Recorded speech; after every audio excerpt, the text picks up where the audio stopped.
Hello everyone, welcome back to the channel. So today we will be dealing with the nuclear doctrine of India.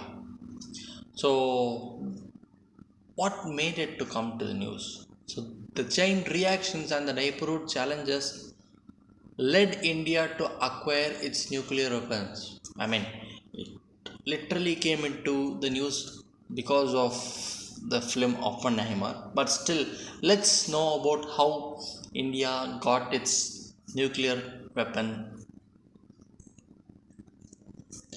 So let's dive into the history of nuclear program on how India made it. So Homi Baba, who is also known as the father of India's nuclear program.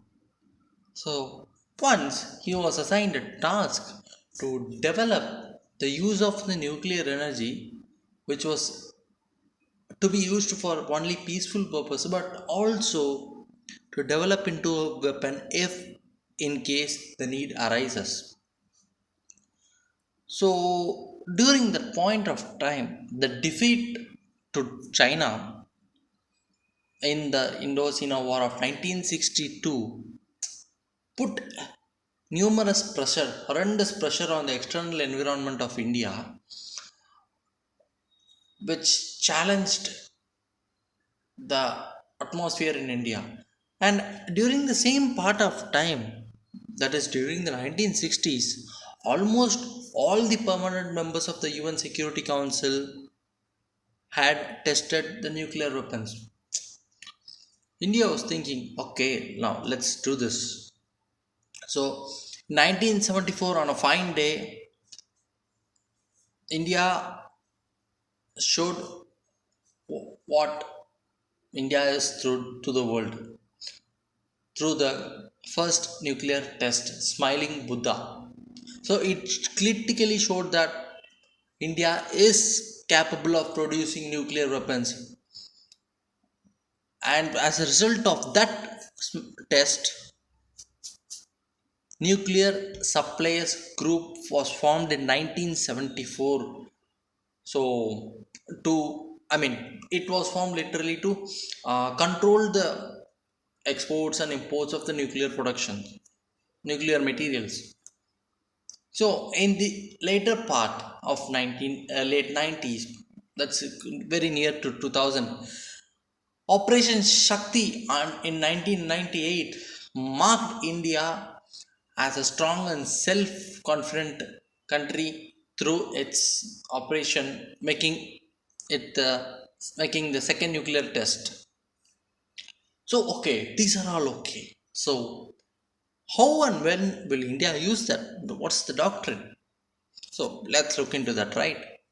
So it's a codified document in 2003 which has taken its ideas cues from the 1999 doctrine. So it has three major components. No first use policy.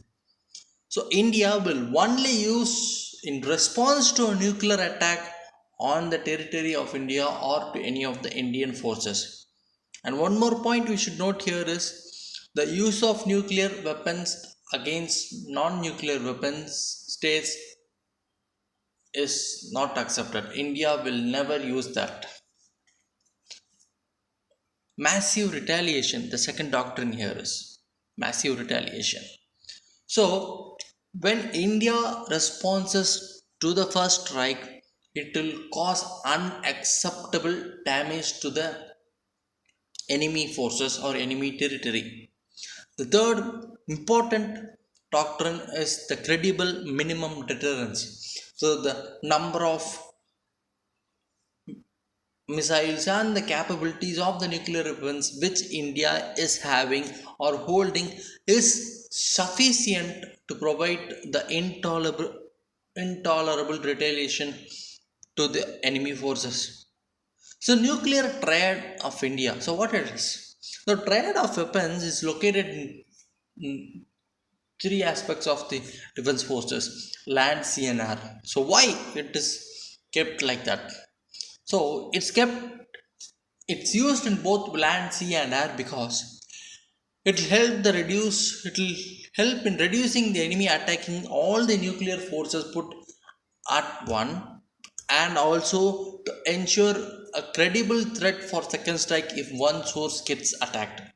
So what weapons does India use, such as the intercontinental ballistic missiles, which are usually launched from land, and the ballistic missiles which are launched from the submarines, and the strategic bombers are some of the missiles bombers which India use in the nuclear weapon technology.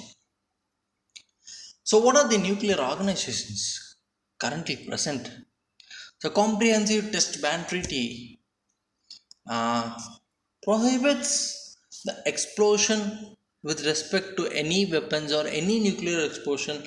It prohibits that, the Comprehensive Test Ban Treaty.